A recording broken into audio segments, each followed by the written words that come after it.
बर'नि फिसा बक्सार गेलेगिरि जमुना बर'आ काजाखस्तानाव थानाय इन्टारनेशनेल बक्सिं टुर्नामेन्ट इलर्डा कापआव काजाखस्ताननि साकिस एनेलखौ सेमिफाइनेलाव 5निफ्राय 0 फेजेननानै फाइनेलसिम सौहैनो हादों।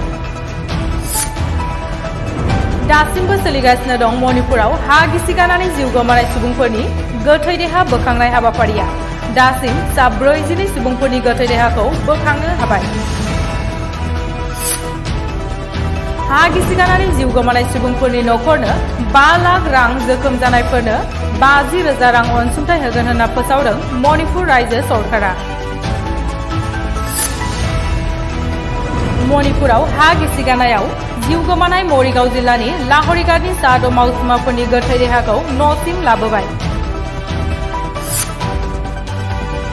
मणिपुरनि न'ने जिल्लायाव हा गिसिगानाय जिउ गोमानाय सुबुंनि अनजिमाया सा 9सिम बांबाय। 2 मावसुमाफोरखौ दिनै न'सिम लाबोबावनाय जाबाय।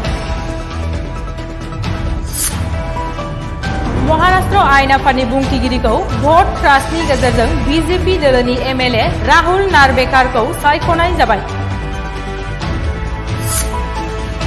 महाराष्ट्रनि राजखान्थिया आबुं जानायनि लामायाव।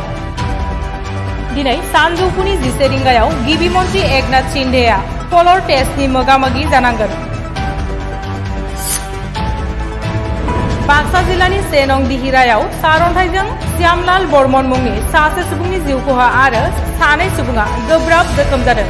जोखोम जानाय सुबुंफोरा जादों बास्तव बसुमतारी आरो अमिला बसुमतारी। बङाइगाव पुलिस थानानि मजिबुर रहमान मुंनि सासे कनस्टेबलआ सुकिराम भौमिक मुंनि सासे सुबुंनाव रां दाबिनानै पुलिसजों खाजादों।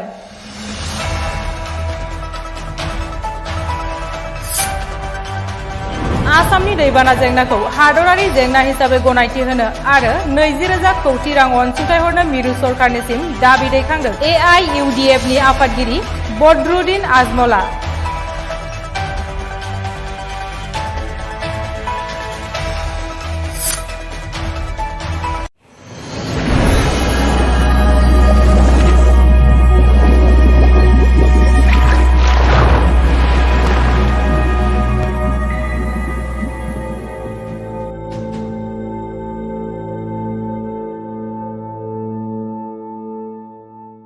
नोंथांमोना सानफ्रोमबोनि खौरांखौ मोननो थाखाय रिलाइभ निउज 24 बड' इउटुब चेनेलखौ साबस्क्राइब खालामनायजों लोगोसे फेसबुक पेजखौ फल' खालामनानै लाइक शेयार खालामनो दाबाव।